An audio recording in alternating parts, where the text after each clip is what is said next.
Hi everyone, welcome back to my channel, and if you're new here, welcome to my channel. My name is Marina.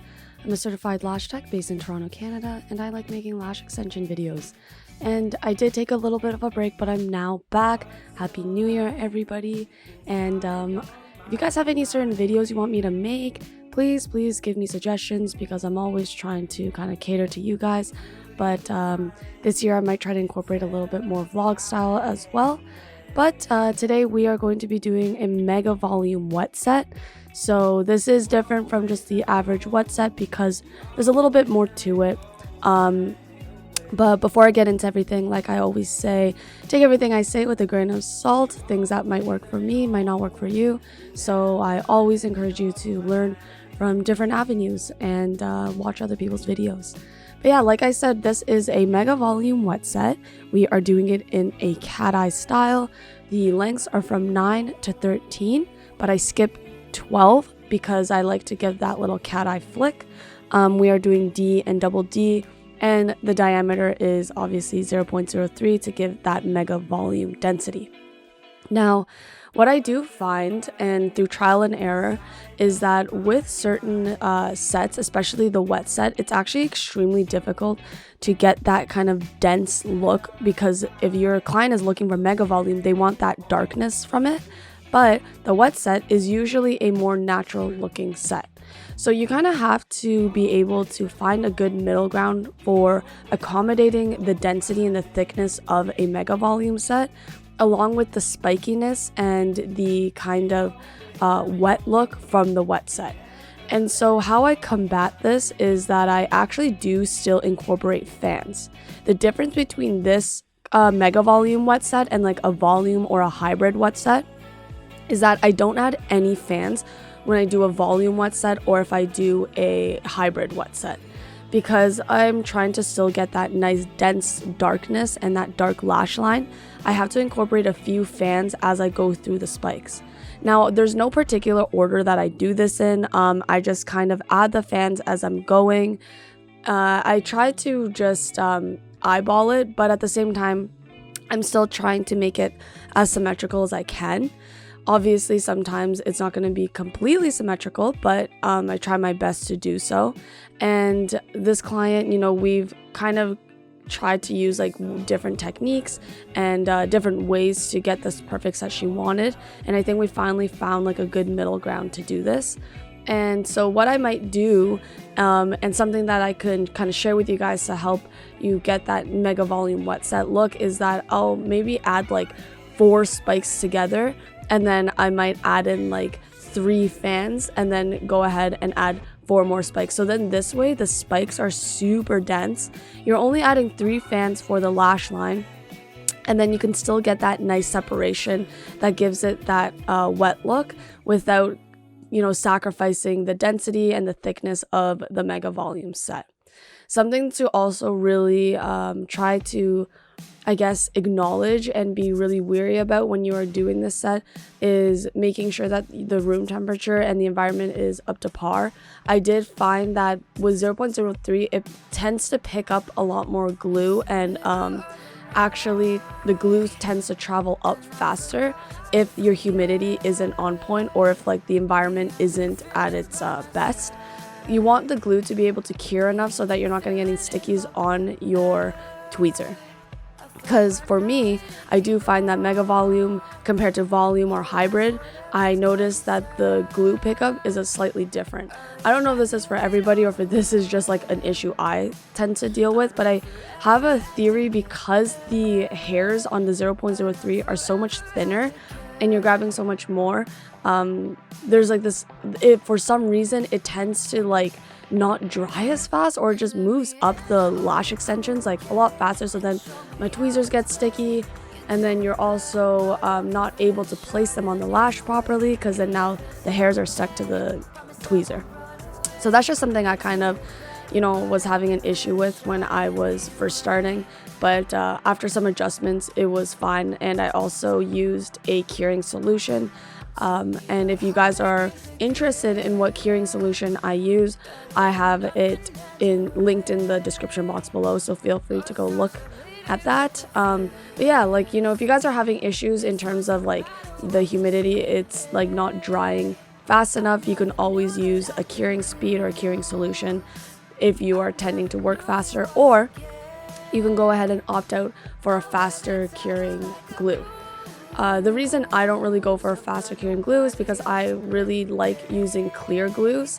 This is because I did notice that the fumes are a little bit less intense. So I use the FORABELI Diamond Clear Lash Glue. And when my temperature and humidity is on point, it honestly has the best retention. Like, so far, like, my clients have been raving about how great that it's been holding on to. So that's just a little bit of a, I guess, tip or something I want to share with you guys. Something else that I wanted to touch upon is I noticed that sometimes my cat eyes aren't doing the gradual increase from the middle to the outer end. And so what I've been noticing, or what I've been kind of implementing within my cat eye sets, is to elongate the shortest length as much as you can, so that you get this like really nice small gradual grow, and it's like slowly growing out so that the long ends make it look really cat eye like and more sharper on the ends. And this is just something that I've kind of picked up and been practicing, and I kind of like the look a little bit better. Something else you can do if you really want the wetness to come out, you can kind of add longer spikes between the fans. Now, I don't really do this, but it is a technique that I've used before in other sets. So let's say it's a 9. The 3 fans are 9s, then you can go ahead and maybe put like 11 spikes, so that it's not the strip lash look, like, you know, they're not going to be super noticeable, but the spikes will be more prominent, and then the shorter lengths will be more of a baseline density, like more for density, and then the spikes will give the wet look. Now, I do also incorporate certain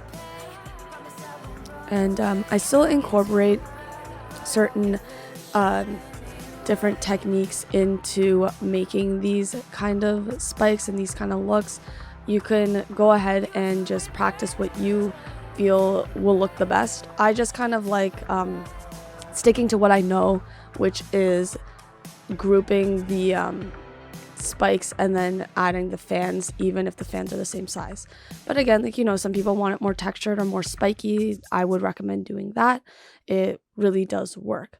The only reason also I didn't do that for this girl is because she's really particular on her sizes, and she wants the 9 to 13 and to gradually grow. Something else you can do is also work in layers. That can help. So if you wanted to, you know, use different lengths, like I said before, you can just try to go shorter on the bottom layer of the lashes and then add all the spikes on the top, and then you can get a nice wet look with a dark lash line. The dark lash line is very popular with people who like to wear eyeliner. You know, the wet look, usually it's supposed to be a more natural set.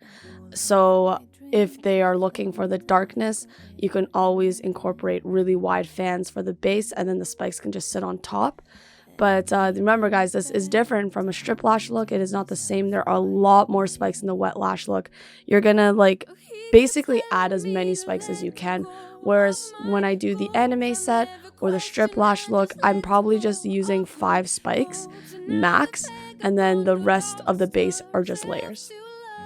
So that's something that you want to make sure that you focus on, and you want to make sure that, you know, you're not confusing the different styles that come with these types of new trending styles, because every look has a different name for a reason. So just make sure that you are, you know, just following what the client wants as well. If you are looking to, you know, make it dense, but it's not like you don't really want to add in too many fans.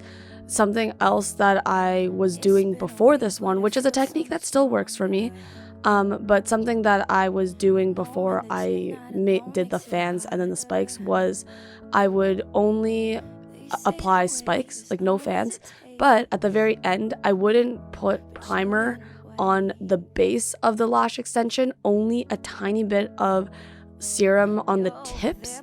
So when I did that, I found that like, okay, now the tips are just spiky, but I still have the density of the base of that lash that I'm using.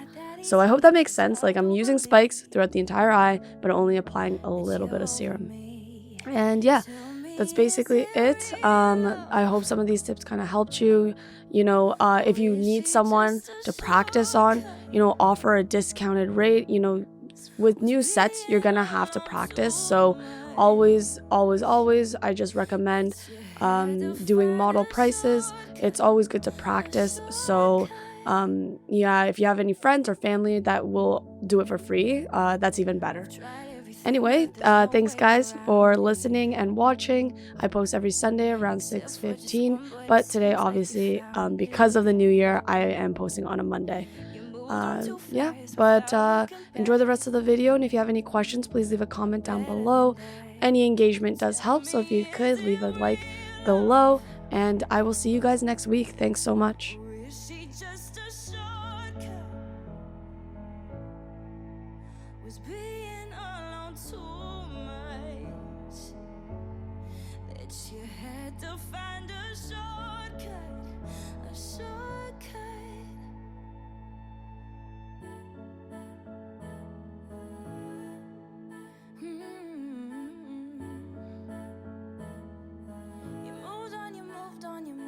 Too fast. No, but I'm better than that. Tell me, is it real love? Or is she just a shortcut? Was being alone too much? That you had to find a shortcut. You had to find a shortcut, a shortcut.